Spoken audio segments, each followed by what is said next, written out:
Hello everybody, my name is Kiri Records, and in today's video I'm going to be teaching you about stereo imaging within your songs. So basically when something is wide in stereo, you can kind of hear it like more out here, and it's like what we call separated, like within a DAW. And mono kind of brings all of the stereo signals and just crushes them into the middle, so you kind of hear it just in the middle of your head. So people often put like drums and stuff in mono if they want some more like separation from the more like out here sort of instruments. And so what I've done here, I have my strings as an octave down, that's in mono. These strings are like somewhat wide in the stereo, and then the choir I micro shifted, which kind of takes away the mono and then leaves it just in stereo. So you can kind of hear each of the layers pretty separately. Alright, so the first and most common way that people like play with stereo separation is with just the mixer. So depending on what mixer arrangement you have, this knob will be in a different spot, but it will still be there. So we can see here, you can check that it's the right one because in the top left corner of your FL Studio, there's this little box that shows what the control is and how much you're affecting it. So for the octave down strings, I'm keeping them pretty much in mono just so that like they don't clash with anything else because most of the other instruments are in stereo. So this is what it sounds like fully in mono.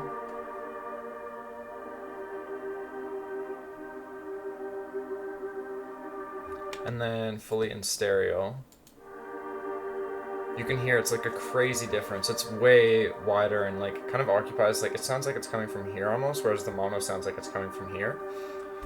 So that's like probably the biggest way. So I have the lower octave strings. I'm keeping them like probably around 72% merged, which just means like 72% of the stereo is moved into mono. And then for the higher octave strings, I actually have them micro shifted, which sort of just takes out the mono and leaves like the super stereo parts. So you can hear, it sounds like just really out here. Here, I'll turn off the micro shift so you can see.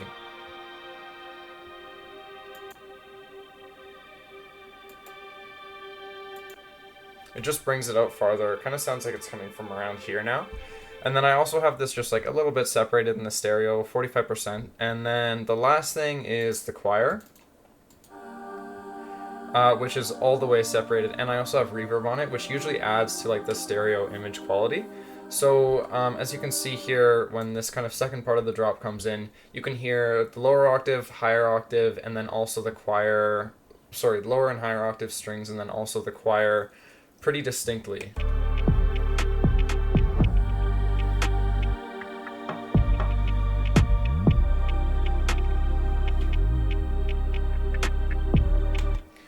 And then for my 808s, I find that usually it doesn't sound too great if I just like separate them in the mixer. So I just gotta find what track this is.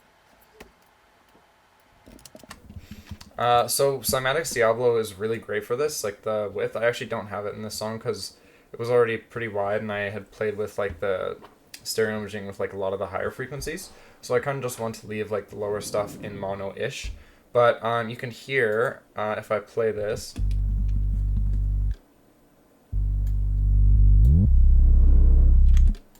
and then if I put the stereo separation all the way up,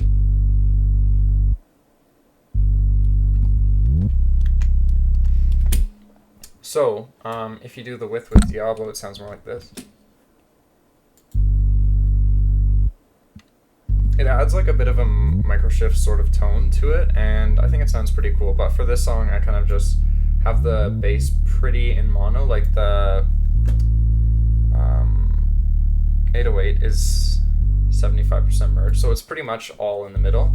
And I just found that this gave like good separation, and I think the song turned out pretty well.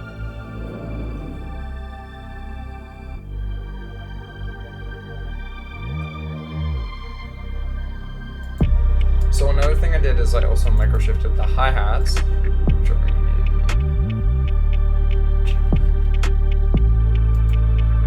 so the micro shift again just like brings them really far out to the side, so you can hear, and this is what it sounds like without micro shift, and then with. And even if you have microshift on, you should still play with the panning in your hi-hats. It doesn't sound like perfect, but it sounds really interesting. It just gives like this weird texture. So I would highly advise doing that. And yeah, I hope you learned something today. So just to quickly recap, use the mixer mostly as your biggest friend for stereo imaging and separating your sounds so that the frequencies don't clash and sound all muddy. And then you can also use microshift too if you have two things that are kind of in the same frequency but you want them to be both stereo.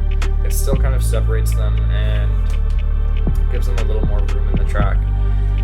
And then last but not least, we have Cymatics Diablo, which is great for like if you want to make your basses really wide. In my opinion, it just is like tailored to basses obviously, so it does a better job of making them wide than just the regular mixer. But for instruments, by and large, the mixer will be your biggest friend for stereo imaging. So I hope that you learned something today and have a good one. See you later. This has been Kiri Records, and I'll be posting more sound design tutorials, and I already have some out too, so if you want, check that out. And then we also have some awesome Spotify playlists too.